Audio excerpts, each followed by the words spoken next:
Are you out of work? If so, you're in the minority.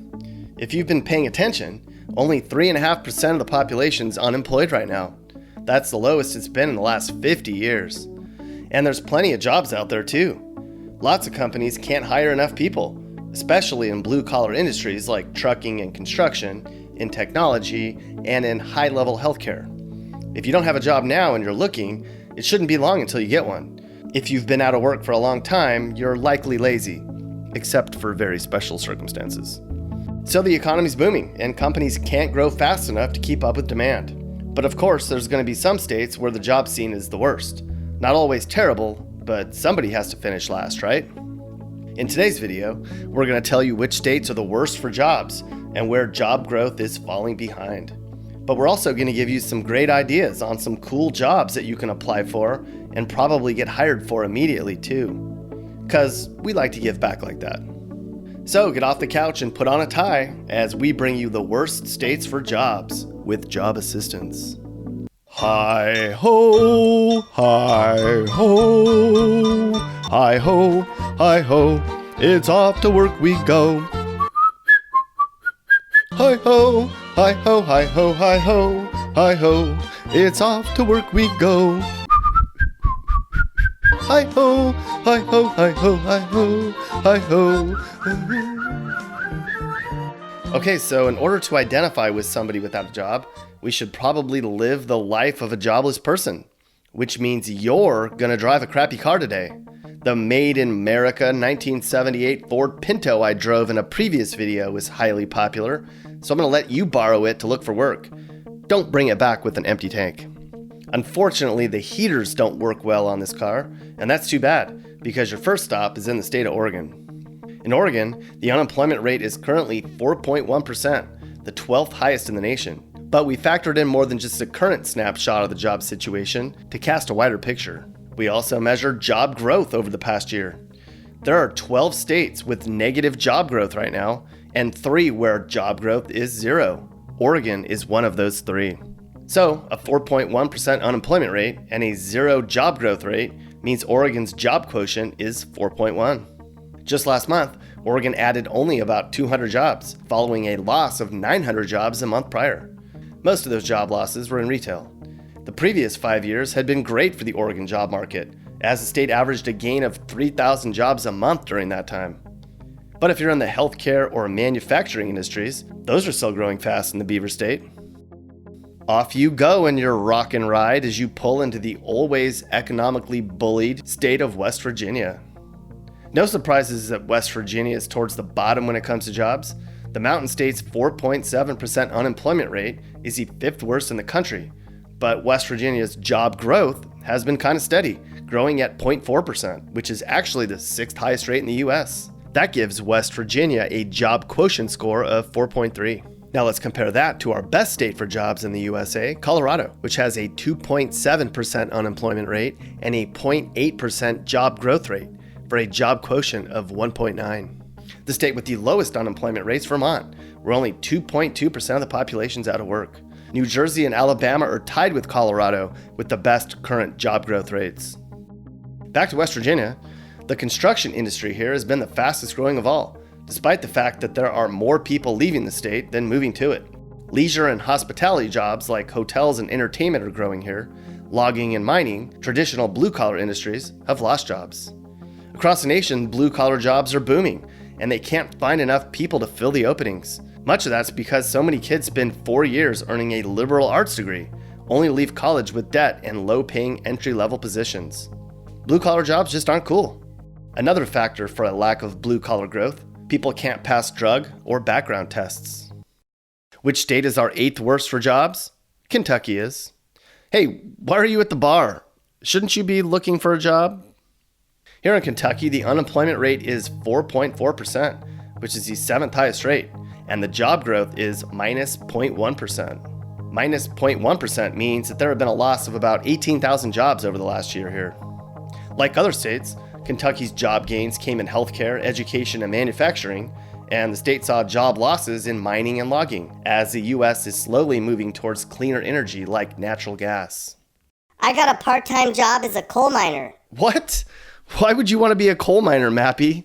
While I support the blue collar industry, that sector's shrinking. Why don't you learn how to code or something? Coal miners get great pay and benefits and retirement. I'm off to the mines to start working. Watch Ricky for me, okay? What?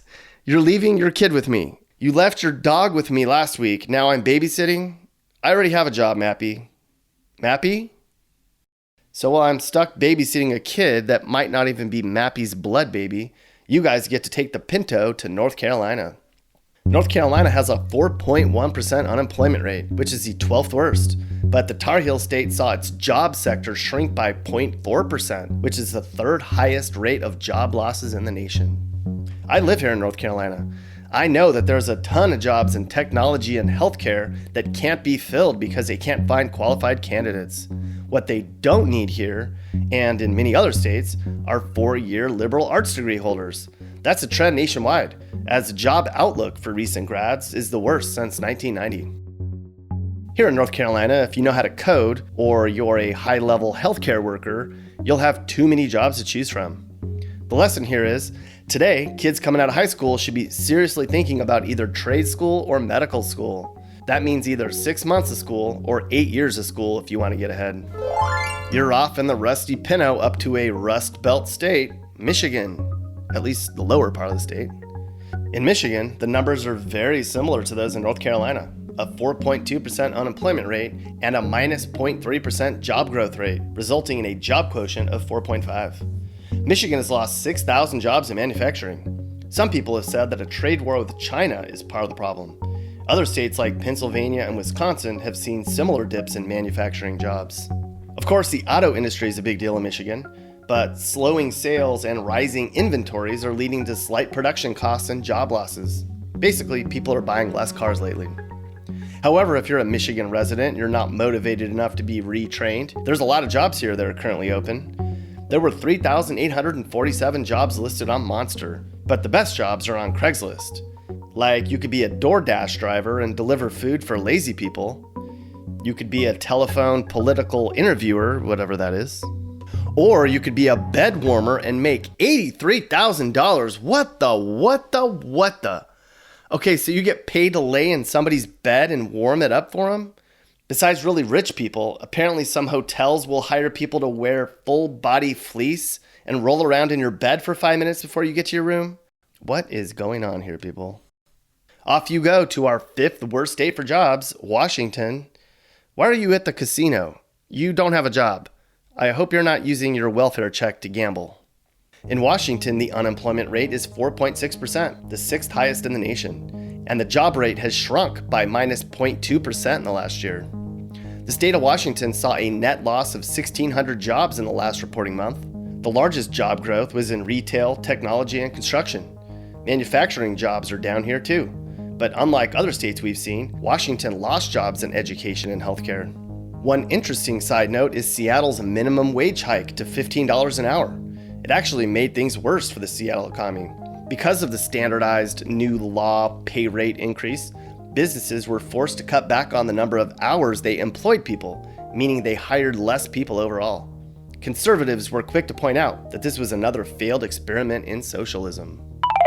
Here in the state of Arizona, the unemployment rate is really low at 4.9%, but the job growth rate is climbing. Over the last year, Arizona did add 27,000 jobs, which is about average.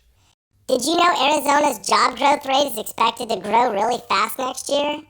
I actually did hear that, Karen Mappy.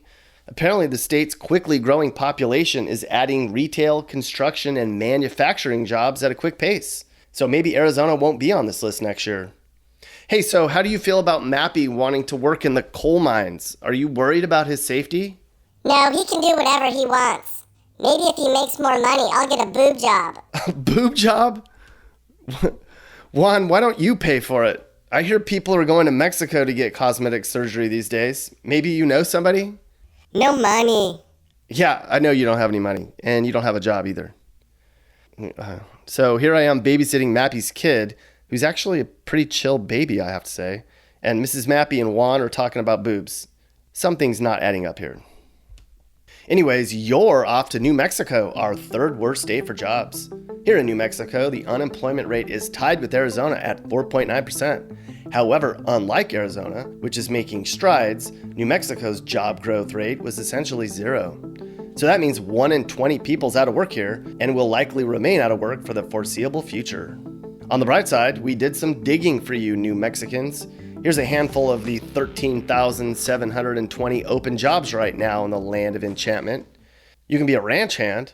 You'll have to muck stalls, clean water buckets, feed horses, and you have to have experience working with shavings, whatever that is. You can be a female Native American line cook. Well, by you, I mean if you're female and Native American. Are you allowed to discriminate like that?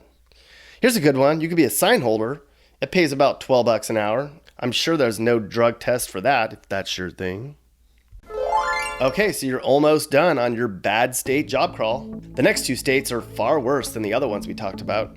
Next up's Alaska, which has the nation's highest unemployment rate at 6.2%. That's almost twice the national average. There's a few reasons for Alaska's high jobless rate. Alaska has a lot of seasonal jobs that only happen in the summer. That includes tourism, commercial fishing, and firefighting. Plus, a lot of people in Alaska tend to fend for themselves, so they remain unemployed longer and stay alive by using their brains and brawn. However, on the bright side, the job growth rate here is 0.3%, so that's promising. That means you could drive around Alaska and probably find a job if you looked hard enough. Perhaps something that has to do with plowing, or logging, or fishing. Whoa! What the? Someone just hit you?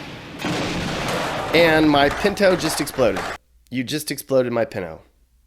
How are you going to show up for your interviews now? You know what, just leave the car there. It's worthless. I'll get another Pinto. All right, so you're finally at the end of the road. Since you don't have a job and you don't have a car now, you have to explore our final state by city bus. We're in Mississippi. Here in the Magnolia State, the unemployment rate's a little bit better than Alaska at 5.5%. However, Mississippi has seen a minus 0.5% job decline in the last year, the worst in the nation. What's interesting is that right next door in Alabama, things are going in the opposite direction. In Alabama, they've done a good job cultivating industries like aerospace and cars. Mississippi continues to rely on low-wage manufacturing, and the state's large unskilled workforce has made it tough to expand company growth. Only 25% of Mississippi residents has schooling beyond high school. Thanks for watching Ricky, Nick. I went out and worked hard in the coal mines today. I have to say, I'm not cut out for that job. I figured so, Mappy. It's dangerous work, and you're not really very tough. Sorry to be blunt.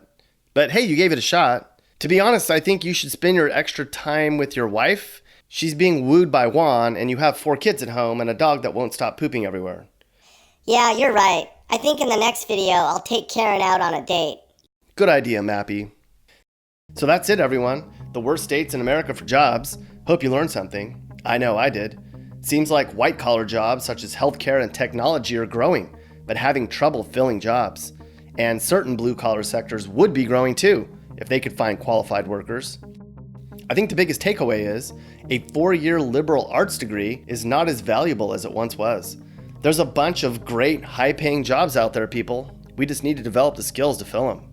And if you're out of work and actively looking for a job, then why did you spend 13 minutes watching this video? Try and do something nice for somebody today. There's always somebody poorer or worse off than you in some way. Do something nice for an elderly person or a kid or somebody who needs help or somebody who just needs help and could use a lift.